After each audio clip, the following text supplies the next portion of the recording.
Hi there. Today I'm going to talk about or present what I feel are the 10 life hacks for how to access, activate, or connect with, integrate your multidimensional or true self. So, first on the list is to purify your physical vessel. So, we can do this by eating healthy food, a balanced diet, detoxing, fasting, or cleansing your body on a regular basis to get rid of any impurities in your body that might have become stagnant or stuck. Treating parasites on a regular basis as they need to be kept under control because they can affect our mind, our thoughts, and our emotions as well. And by not overeating, making sure that what we're eating is we're eating to sustain ourselves rather than eating for comfort or just for enjoyment. And so our physical body is where our spirit or soul is embodied. So if it's clogged up with chemicals or food or things that are not right for us, then we can't embody our full potential, our full energy that we may potentially embody. And then we won't have access to our gifts and the all parts of ourselves that we may have access to if we are regularly cleansing and purifying our body. That's not to say that we have to live like saints, we have to sort of, we're here to enjoy ourselves as well, but it's about balance, and it's about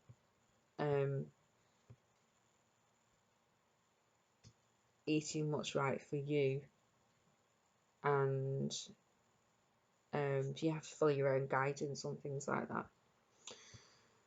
Number 2 on my list is boundaries. So this is quite a big one for empaths who really don't come into this world not knowing what boundaries are, because we feel everybody else's emotions as our own. So the first step with setting boundaries is knowing what is yours and what is somebody else's stuff, and not being afraid to say no, and strengthening your energy field by working on your self-esteem and self-confidence. Because if you've got chinks in your energy field, then, or rather, sorry, if you have got low self-esteem and low confidence, then you will have chinks in your energy field, and that is where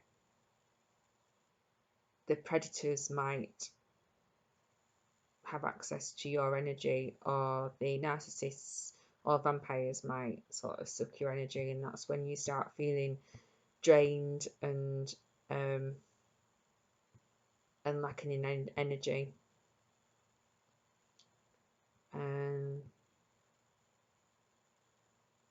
Discernment, number 3. So a lot of these work side by side, like boundaries and discernment. So, and this also works with the purifying the body, because it's like learning to listen to your body and feeling into what is true for you, rather than being carried along with what is popular or what you think you should do, which is what this society is created to do. So it's created to make you look outside of yourself for answers, because it makes you doubt yourself. So then we're going into back to the low confidence, low self-esteem, and the lack of boundaries. So it's all connected, but there are you can have subheadings and separate them, the parts of the whole sort of thing. So discernment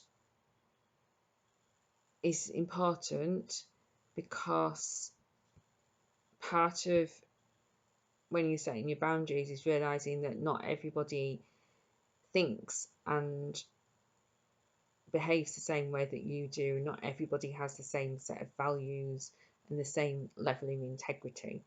So some people are either out to deceive deliberately, or they may be being used by hyperdimensional forces, or just getting carried along with their own ego to deceive without them actually consciously being aware of that. And so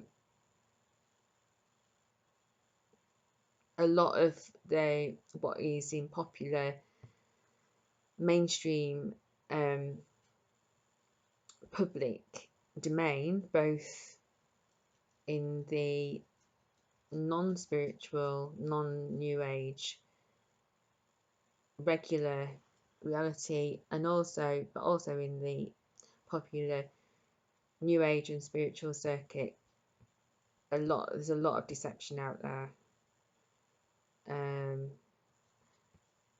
And basically it is really hard to tell sometimes whether something is the truth or not.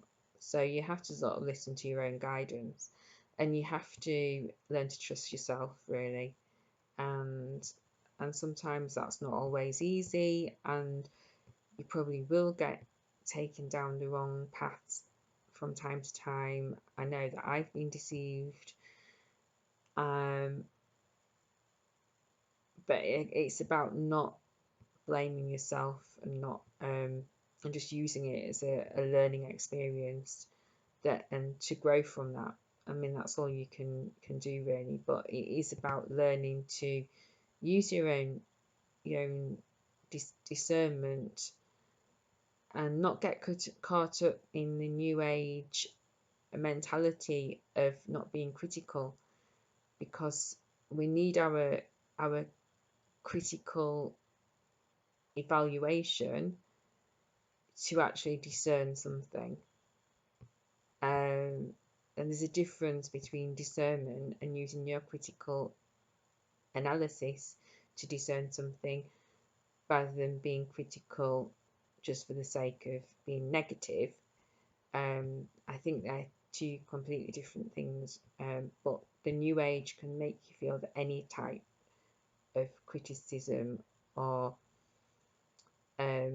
calling something out for what it is not being very spiritual. And again, that is part of the deception. So it is quite involved and it's quite complex, but I think that you have to just keep bringing it back to you and what is right for you. So number 4 is learning to listen. So again, this ties in with all the other things. So it's learning to really listen, and learning to listen to others. So that's without projecting your stuff onto them, and or projecting your opinion of what they are onto them. And so then you're just hearing what through that projection and that filter. It's learning to listen without all of those projections. So it's like truly listening to what they're saying in their heart and their soul. It's learning to listen by holding space for them and allowing them to be who they really are. It's also learning to listen to what is not being said, So a lot of people these days to don't like silence. We feel that we've got to fill the silence with non-stop chatter about nothing, when actually sometimes the silence can tell you more than what is actually being said. So silence can sometimes tell you more than words can say, because in that silence you can pick up on their energy and their body language, and you've got time to sort of absorb what has been said. And then it's learning to listen to yourself.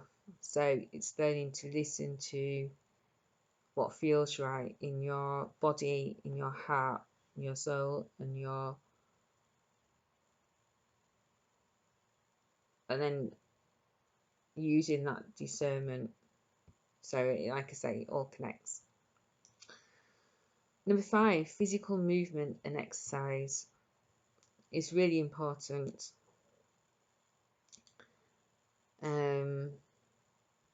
So obviously it strengthens the body, and it also maximizes the cells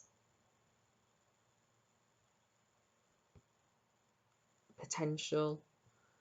So it gets everything moving on a physical level, both on the larger scale and down to the cell.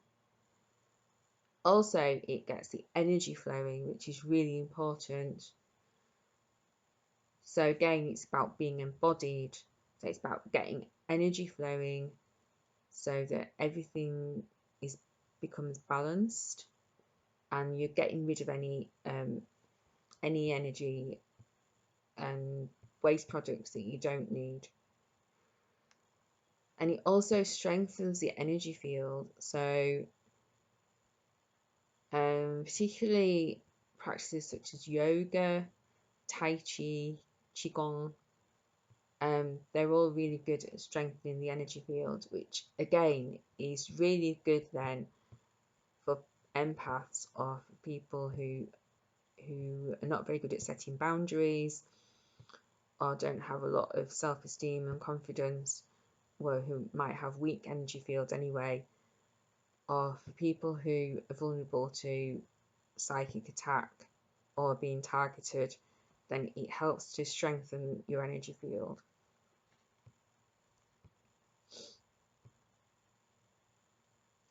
So that leads us into the next one, number 6, which is protection.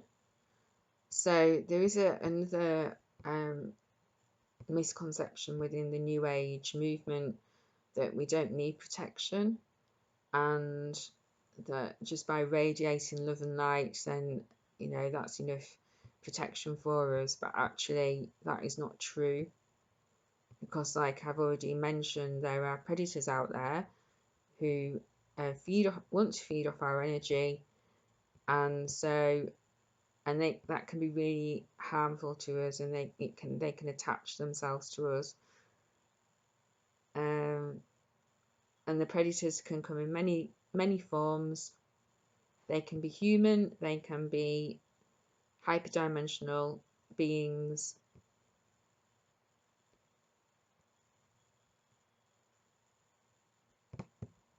they can be multidimensional beings, it can be anything really. And so it's really important that we protect our energy field.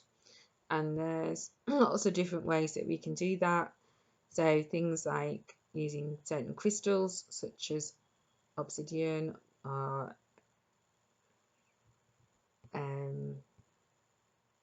any sort of black crystal, amethyst. But again, it's also about using your own judgment and listening to your body about what feels like it's strengthening your own energy field, because sometimes it's not always the same for everybody. Also, you can use cloaking and doing things like repeating mantras and saying certain statements to strengthen your or protect your energy field, like using intention. Then really number 7, really important one, is doing the shadow work. I can't stress how important this one is. But again, they all connect with each other. So until you've done, unless you do all the other parts of it beforehand, then the shadow work is going to be more difficult because it's about discernment. It's about getting the energy flowing, physical body moving, and about recognizing what is yours and what isn't yours. So it is all connected. But the shadow work basically is making the unconscious conscious. So it's about healing our past wounds from childhood or from past lives, and allowing them to come to the surface so that we can heal the emotions, because otherwise they get stored in our bodies, and then they surface through project onto other people. And that's why other people are a mirror to us, because they help us to identify our wounds and our unhealed trauma, because we tend to sort of see those wounds in other people, or other people can trigger those wounds, and then they come to the surface. So sometimes if somebody else is triggering you, maybe don't be so quick to blame the other person, but maybe sort of ask yourself, what is this showing me about myself that I need to heal? And then often you'll get an answer to that question, and you might sort of have a flashback, a memory, or you might get a feeling or a knowing that it relates to something from your childhood, or you might recognize it as a pattern that is repeating in your life. So then you know that that is a wound, maybe from your childhood, that you need to heal, and then you can ask to be shown what it is, and then you'll often be shown. But then if you're not, then you can maybe be guided to a healer that can help you. But the shadow work is really important, because when we have unhealed trauma in our bodies, in our minds, then our mind's consciousness can fragment, and then we can never be fully integrated and embodied, because we will always have fragments of ourself that's not fully integrated. And then once we start integrating the shadow work and embodying more of our soul energy, then we can start accessing our gifts and our skills and our full potential. And by accessing and utilizing those gifts and those skills as an expression of our soul energy, that is accessing and expressing our full potential in physical form, or expressing our soul energy in physical form. And then eventually that will probably lead to us using those gifts and skills in service to others. So that is our ultimate aim, really. It's how we can use our gifts and our skills to help other people.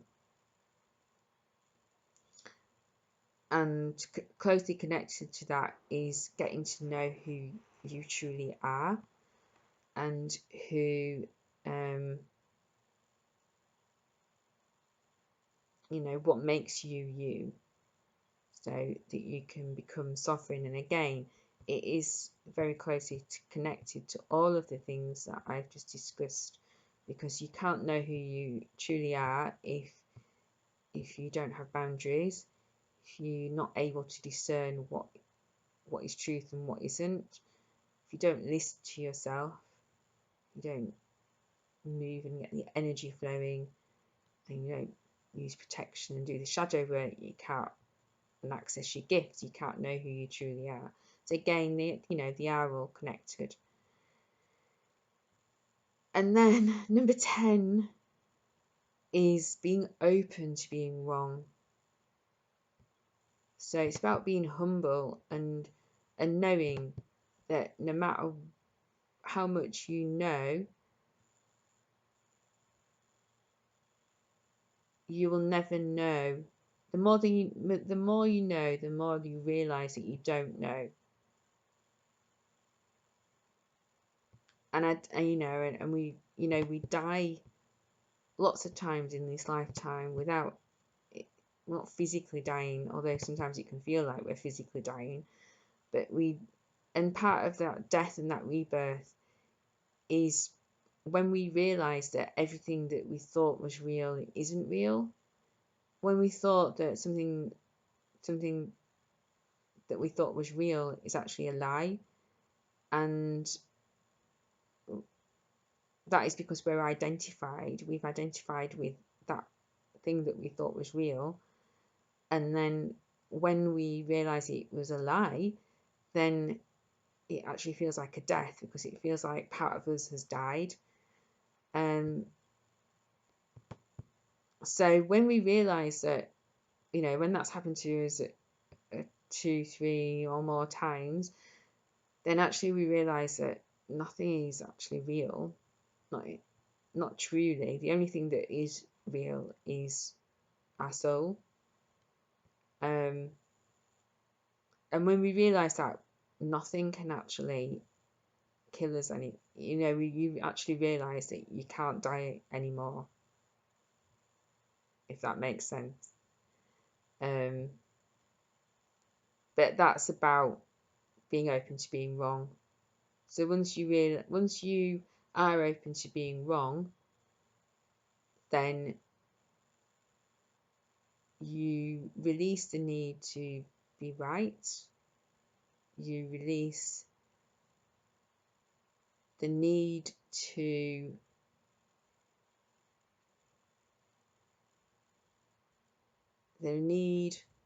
for your reality to be right, or your external world to be right. You sort of have this openness you're sort of resigned to the fact that nothing is really as it seems, and that what you're being shown at that moment, or what you sort of how you perceive something at that moment, is down to the fact that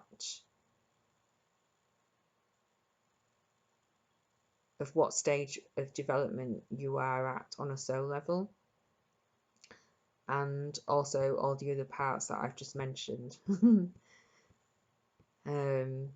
So that is, and I think I could add a number 11 there, actually, thinking about it, is being grounded, because it is really important to be grounded, and otherwise we can't embody our soul. But those are what I feel as essential life hacks for accessing and connecting to our multidimensional selves. Okay, well, thank you for listening, and I hope that you found that helpful. Okay, bye.